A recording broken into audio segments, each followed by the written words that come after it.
आमा good morning. मेरो आमा आइपुग्यो टोइलेट गएर अब चिया पियो। बुढो गुड मर्निङ। कता त्यसरी हिँडेको भन्दाखेरि चाहिँ गुड मर्निङ चेस। मेरो चिया उतै छ।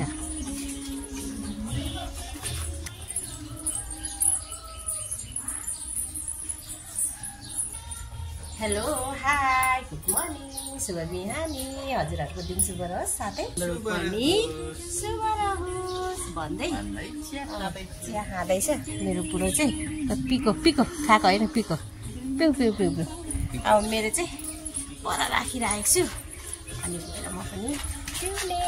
मेरो चिया चाहिँ मेरो चाहिँ यहाँ छु अनि पिउन आँटेकिरहेको छु अलग्गै चेस।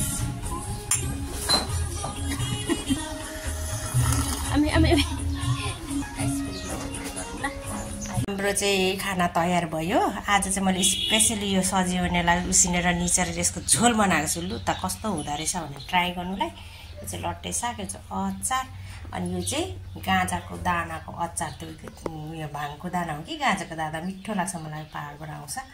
अनि यो चाहिँ मुलाको अचार अनि यो चाहिँ बोडी र आलुको सब्जी। मलाई चाहिँ नखाने म चाहिँ अलिक मन परेन। अनि यो चाहिँ लट्टे पकाएको। ल गाइस हाम्रो खाना तयार भयो। अब चाहिँ हाम्रो खाना आँटेको। बुढो पनि कामबाट आउनुभयो। ल बुढो बस्नु खाना खानु बस्नु मेरो बुढो।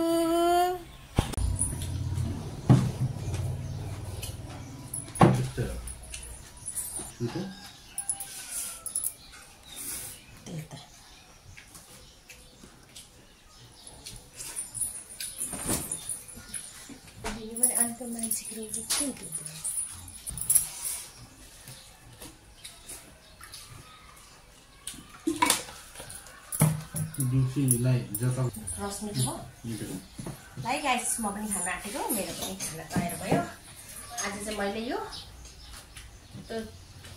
मेरो बुढाले खानु अलिक दिक्क मान्छ क्या सजिएको खोस्टा। अनि म त अब चपाइरहेको छु। त्यही त तपाईँले नै खानु दिक्क लान्छ होला, तपाईँकै लागि मैले यस्तो बनाइदिएको क्या।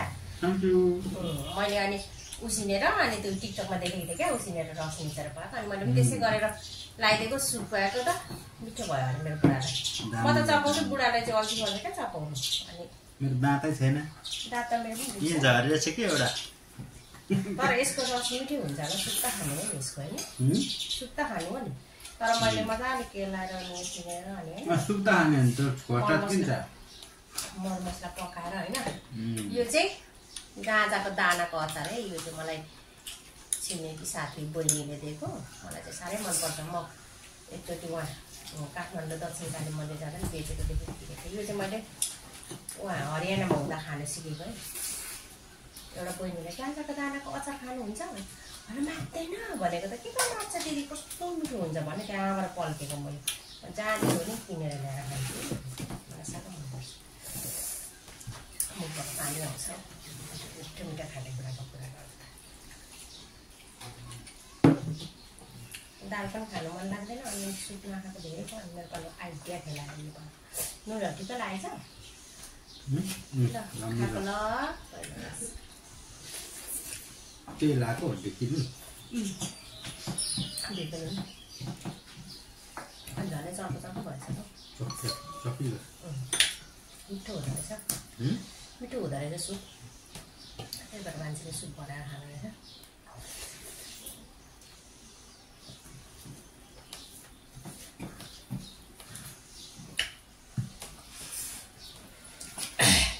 यस्तो सुप खानु अरे नि त स्वास्थ्यको लागि। अलिक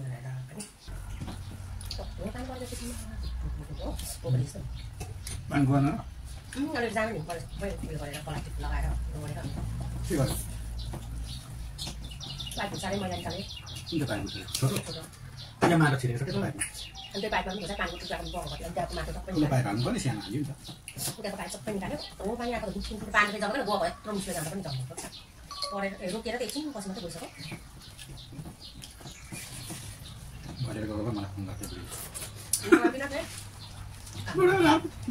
दुख्न लाग्यो कतिखेर आउने भन्दा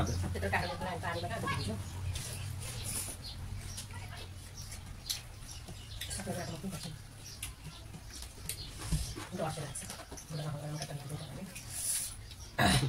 गर्दा छैन पानी पियाउँछु आमालाई पनि हेर्दै बस्छु जाँदै यता जान्छु घरि यता आउँछु आमालाई के गुन्तीसँगै लिएर जान्छ भनेर भन्दै हेरेर आएको पनि यता त्यस्तो लाने त रङ यस्तो घुमेर आउनुपर्छ त्यसलाई के भन्छ त्यसो भन्नु हुँदैन नपलाउनु भनेर बस्नु नेपालमा त्यस्तो आउँदैन क्या समुद्री भएको ठाउँमा आउँछ बङ्गलादेशतिर आउँछ बढी ओरिएन्टल हो ओरिएन्टल हो त्यस्तो बटार उठाएको क्या उहाँ समुद्र छेउमा त 3 खालको आउँछ क्या घुमारी हाम्रो नेपालीमा चाहिँ त्यो त हावा यस्तो बटारी जाने कि घर त पुग्लो उखालेर माथि लान्छ समुद्रको हावा क्या अर्को चाहिँ उयो आउँछ अरे क्या के सुनामी सुनामी त पानी त्यही त सुनामी अर्को अनि 3 खालकोले चाहिँ डर हुन्छ अरे क्या उहाँ चाहिँ हाम्रो नेपालमा चाहिँ अलिकति हावाले पनि यता समुद्रको पानी आउँछ क्या सुनामी हावाले उयो समुद्र भएको छेउछाउ त्यही त त्यही समुद्रको छेउछाउ त त्यो आउँछ त उनीहरू यस्तो घुमाएर त अरू सुनामी आउँछ अरे क्या बेसी समुद्र भएको यस्तो छक्र आएको ठाउँमा त मान्छे खेल्नु जान्छ नि कति लान्छ क्या पानीले आएको बेला माथिसम्म आउँछ छर्को सुनामी भनेको त डर लाग्छ हुन्छ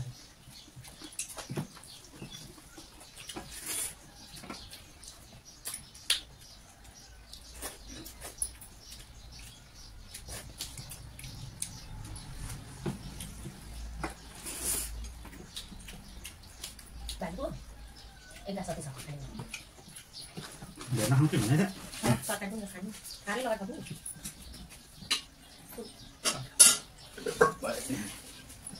तरकारी भयो भने बस्नुपर्छ तिमीले उड्यो भने राति हाल्छ मलाई थाहा छ सुक्नु न के सुक्नु गाडी छ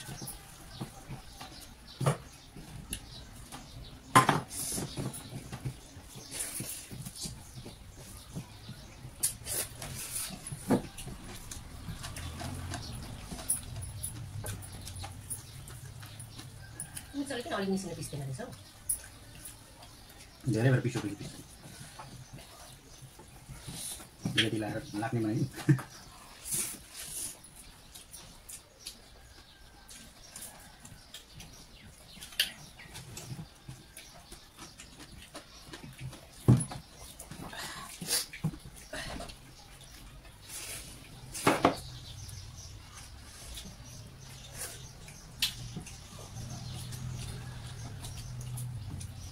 ल यति गरी राख्नु मनपर्छ नि जिसाइदिएको हुँदैन गाडी काममै भन्छ अहिले मारिदिन्छु नि भन्छ त्यसले मारिदिन्छु नि भन्छ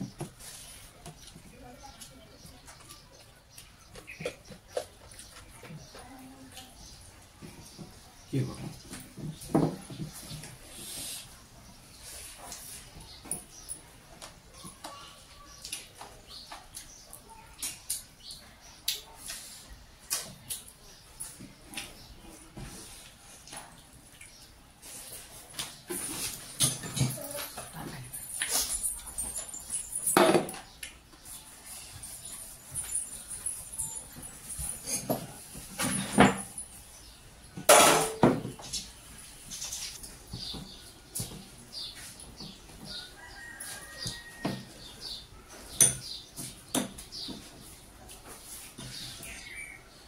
ल मैले चाहिँ खाइसकेको बुढी चाहिँ बाँकी छ बुढी चाहिँ बाँकी छ बुढी चाहिँ झप्पी त पिसो पटाएर खान्छे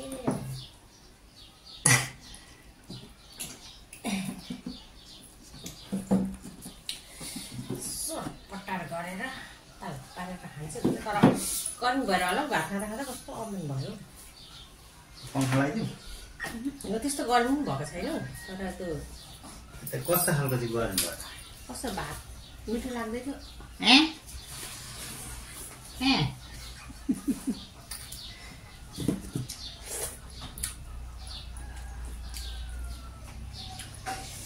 दिनभरि तिर्खा लाग्नु पर्यो नुनले पढाउँछ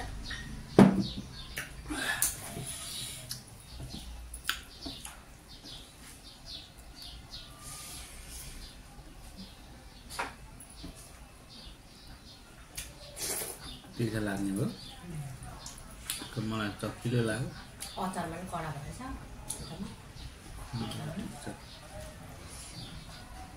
भुटके नुनको अर्कोले भएन क्या मलाई अब त अर्को भएला नि आँखा चाहिँ अलिक जान्छ कि आँखा लाग्दैन रहेछ पढाएर आएपछि चकिलो भइहाल्छ कति हाँस्नु म त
मेरो श्रीमानज्यूलाई चाहिँ खालि यस्तो खाना मनपर्छ यो रेडिमेड रोटी ल्याउनुहुन्छ अनि यसरी पकाइदिनुपर्छ अनि खालि यही मन पराउनुहुन्छ प्रायः जस्तो यही खानुहुन्छ धेरै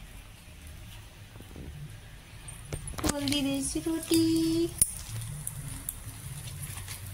रेडिमेड रोटी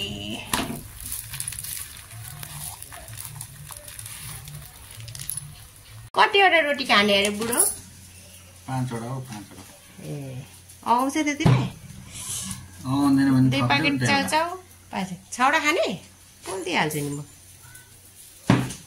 खाने 6वटा खाने त हो त खाने ल ल खानु पर्यो खाएकै छोरा काम लाग्छ ल खानुहोस् मजाले ल म पोल्दैछु ल अब अहिले पनि नखाए कहिले खानु अन्त ल ल खानुहोस् 6 पिस पुग्यो बोलो 6 पिस पुग्यो भयो ल good night by by by